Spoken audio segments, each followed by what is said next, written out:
पुराने मध्य भारत में एक रियासत हुआ करती थी। रियासत की बड़ी रानी की गौतम बुद्ध के प्रति बहुत निष्ठा थी। उस रियासत के महाराज देवराज की दो रानियां सुरुचि और सुनिधि थीं। राजा देवराज की पहली पत्नी सुरुचि थी, जिसका स्वभाव किसी साध्वी की तरह था। वो गौतम बुद्ध को अपना आराध्य मानती थी और उनके बताए मार्ग पर चलने की कोशिश करती है। उनके साथ उनका बेटा वीर भी खेलता रहता, लेकिन देवराज का पूरा ध्यान अपनी दूसरी पत्नी सुनिधि के ऊपर ही रहता। वो देखने में बहुत ज्यादा खूबसूरत थी। इसी खूबसूरती की विलासता में महाराज खोए रहते। राजमहल की ज्यादातर तमाम सुख सुविधाएं दूसरी पत्नी सुनिधि और उसके बेटे सुमंत को ही मिला करती। दोनों ही पत्नियों के राज दुलारों की खिलखलाहट से पूरा महल जगमग रहता। रियासत के लोगों को भी पता चल चुका था कि उन्हें होने वाला राजकुमार मिल चुका है।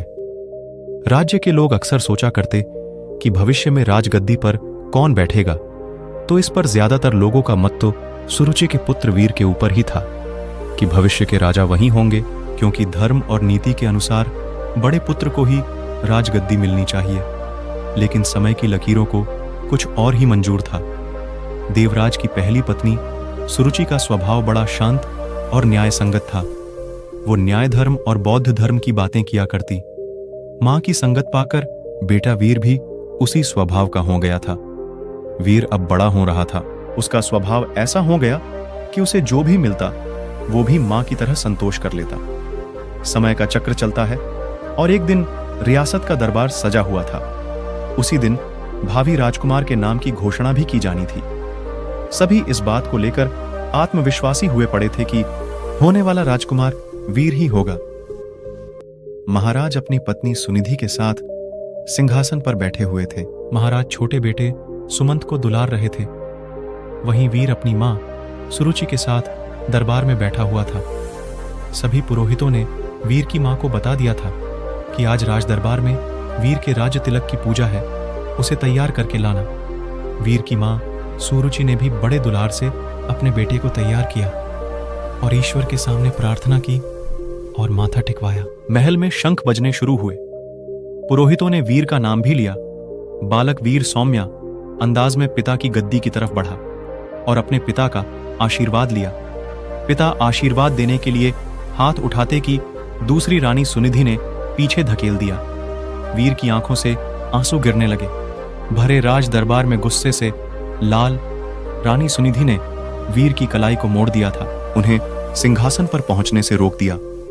फिर सुनिधि ने अपने कड़े शब्दों और सख्त आवाज में कहा कि तुम इस सिंहासन और महाराज की गोद में बैठ नहीं सकते। सिंहासन में बैठने वाला काबिल हो या ना हो, वो चहेती रानी का पुत्र ही होना चाहिए। तुम दासी के बराबर वाली रानी के पुत्र हो। सिंहासन पर मेरा पुत्र सुमंत ही जो सिंहासन पर बैठेगा। जाओ, पहले अपना भाग्य बदल कर आओ। राजकुमार बनने के लिए तुम्हें मेरी कोख से जन्म लेना पड़ेगा। यह सब सुनकर पूरा राज दरबार हक्का बक्का रह गया। सबको आश्चर्य भरी नजरों से महाराज देवराज की ओर देखे जा रहे थे कि महाराज कुछ बोल क्यों नहीं रहे। लेकिन महाराज बोलते भी क्या, वे नजरें झुकाए बैठे थे, क्योंकि उनकी आंखों और मन पर तो रानी सुनिधि की खूबसूरती और विलासता का पर्दा पड़ा हुआ था। ऐसे में भला वो रानी का विद्रोह कैसे कर सकते थे? अगर वो रानी का विद्रोह करते तो उनकी विलासता भरी रातें कैसे रंगीन होती, खूबसूरत जिस्म का आनंद लेने से वंचित हो जाते। वीर को अपनी सौतेली मां की बातों से ज्यादा बुरा अपने पिता के चुप रहने का लगा। कुछ देर बाद वो राजमहल के बाहर चला गया। संध्या आरती का समय हो चला था। वीर की मां सुरुचि ने वीर को अपने पास बुलाया। वीर का चेहरा देखकर वो घबरा गई। वीर ने उनसे कहा कि मां, पिताजी हमारे साथ ऐसा क्यों करते हैं? अब हमारा क्या होगा? क्या मुझे कभी किसी का मान सम्मान प्राप्त नहीं होने पाएगा? जवाब देते हैं वीर की मां ने अपनी उंगली से मंदिर की तरफ इशारा किया। यह कमरा कुछ दूरी पर था और इसमें महात्मा बुद्ध की प्रतिमा मूर्ति रखी हुई थी। वीर ने इशारा करते हुए पूछा, वहां क्या है मां? जवाब देते हुए मां बोली, वो महात्मा बुद्ध है, वहीं तुम्हें सिद्ध बनाएंगे। उनकी शरण में जाओ बेटा, बुद्धम शरणम गच्छामि। ये पंक्ति सुनते ही वीर ने बहुत अच्छा महसूस किया। सुरुचि बोली, बेटे, तुम्हारे लिए इस सिंहासन से भी कहीं बड़ा और आगे का सिंहासन बना हुआ है, इसलिए इस सिंहासन की लालसा व मोह त्याग कर उस बड़े सिंहासन को प्राप्त करो। जब तुम उस सिंहासन पर बैठोगे तो लेकिन उसे पाना इतना आसान नहीं। जीवन के उस सिंहासन तक तुम्हें महात्मा बुद्ध की शिक्षाएं लेकर जाएंगी।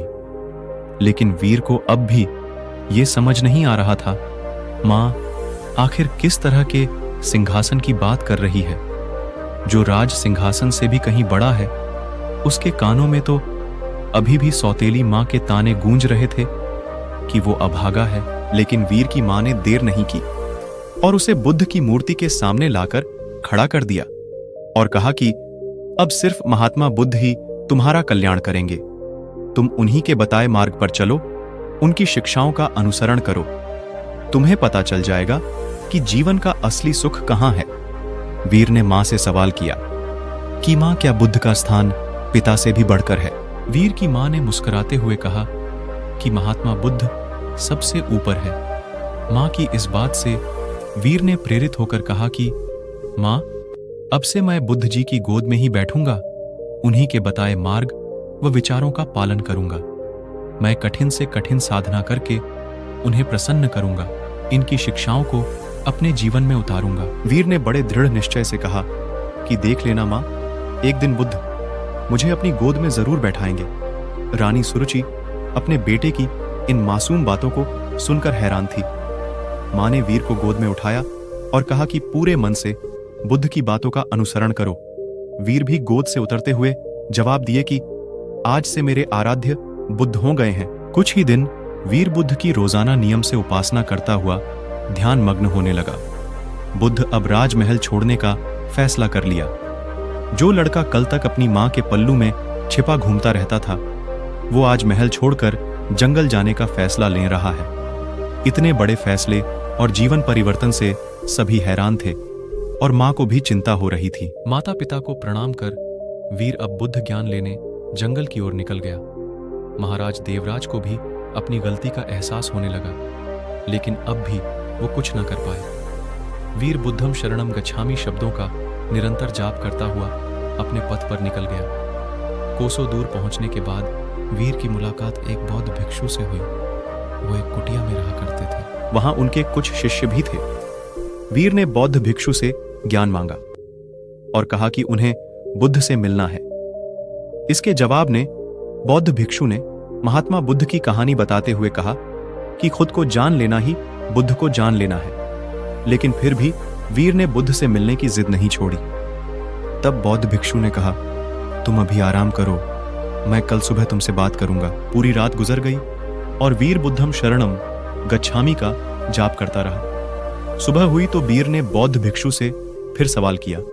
भिक्षु ने जवाब में कहा कि अभी मेरी एक अंगूठी खो गई है, उसमें मेरी जान बसती थी, उसे खोज दो, फिर मिलवाता हूं। वीर पूरे मन से उस अंगूठी को खोजने में लग गया। सुबह से रात हो गई, लेकिन अंगूठी नहीं मिली। फिर बौद्ध भिक्षु ने वीर को दिया लेने के लिए कुटिया के अंदर भेजा। वहां पहुंचकर वीर ने देखा कि अंगूठी तो अंदर ही संभाल कर रखी हुई है। यह दृश्य देखकर वीर को बहुत दुख हुआ। उसने बौद्ध भिक्षु से कहा कि जब आपने अंगूठी को अंदर ही रखा हुआ था, तो आपने मुझसे बाहर क्यों तलाश करवाया? इसका जवाब देते हुए बौद्ध भिक्षु बोले कि ठीक इसी तरह बुद्ध भगवान भी तुम्हारे अंदर विराजमान है, फिर भी तुम उन्हें बाहर क्यों खोज रहे हो? खुद को मोह, सम्मान, लालच, बुराई, अपमान, क्रोध, क्रूरता, ईर्ष्या जैसे भावनाओं से मुक्त कर दो। किसी की बातों का बुरा मानना, क्रोध करना और किसी भी प्रकार लालसा मन से त्याग दो। बस इतना ही करना, फिर देखना बुद्ध तुम्हें तुम्हारे अंदर ही मिल जाएंगे। इसके बाद वीर जब यह भी समझ गए कि बुद्ध एक साधारण पुरुष से कैसे महात्मा बुद्ध बने थे, तब इसका उनके मन पर बहुत प्रभाव हुआ। वह बहुत प्रेरित हुए। वीर ने अब गहरे ध्यान में डूबकर बुद्ध की उपासना आरंभ कर दी। जैसे जैसे वीर का ध्यान गहरा होता गया, उसी तरह वीर को आत्मज्ञान की प्राप्ति होने लगी। एक वक्त ऐसा आया कि वीर की सारी चाहतें मर गई। वीर के मन से सभी लालसाएं खत्म हो गई। वीर को अद्भुत आनंद का एहसास हो रहा था। लंबे वक्त तक नियम बुद्ध के तरीके से ध्यान करते रहने से उन्हें आत्मज्ञान की प्राप्ति हुई थी। अब वीर के मुख का अद्भुत तेज राजा की मध्य रियासत तक पहुंच गई। भिक्षु ध्यान में मग्न रहते हैं। राजमहल की तरफ से उन्हें बुलावा भेजा गया। रियासत की हालत ठीक नहीं चल रही थी, क्योंकि महाराज का दूसरा बेटा विलासिता में बर्बाद हो चुका था। सुनिधि का हुस्न व खूबसूरती भी उम्र के साथ ढल चुका था।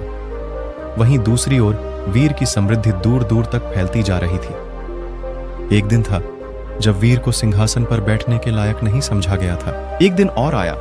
बौद्ध भिक्षु के रूप में वीर ने राजमहल में कदम रखा। प्रजा की आंखों में आंसू भी थे और सम्मान भी।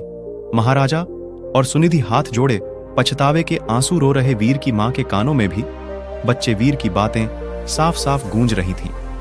बौद्ध भिक्षु रूपी कोई भी सिंहासन कोख से नहीं बल्कि काबिलियत से तय होता है।